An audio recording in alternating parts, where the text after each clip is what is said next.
on the dashboard, right, I saw that there is a brake issue. So unfortunately, I don't know which brake we have a problem with, or even possibly even the brake sensor. But what we need to do is, of course, is take off the wheel, okay, to see what's going on. I'll check every single brakes, but at least I'll show you one set, at least one brake, okay?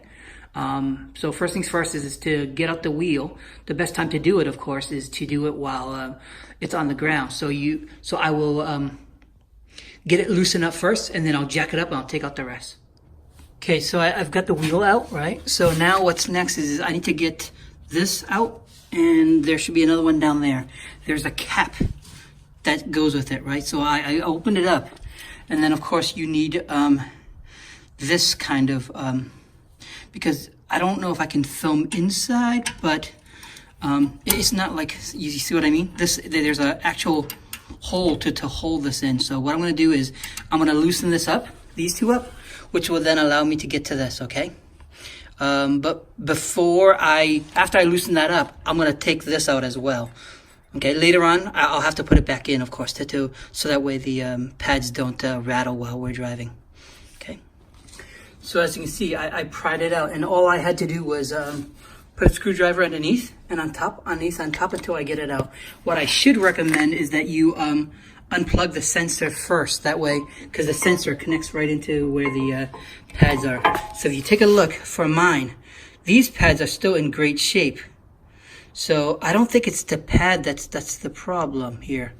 But I had to check to make sure. Now keep in mind, the rotor is probably the end of its life. So the next time I change the pad, I'll probably change the rotors too.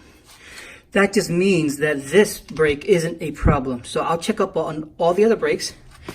And but let's say, for example, if it was this brake pad that was the problem and we put new pads in, what I'll need to do next is actually I need to compress this. I'll show you the compressor, what it looks like, okay? So if you guys don't have this set already, you should. So all it is you got this. There is a head to it, which looks somewhat like this. As you can see, it's right there, right? And then what you do is on the other side, you have something like this, where you push one side, you push the other side, and all you need to do left is get a wrench. Oops.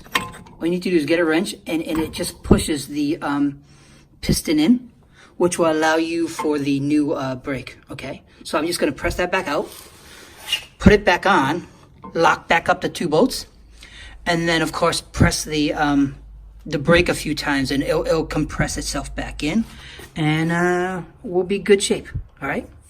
Okay, so the only thing left is to put back the piece right over here, so that way your brake doesn't vibrate, and of course plug back in your brake sensor, and that's it. And just put back your wheel and you should be good. Okay.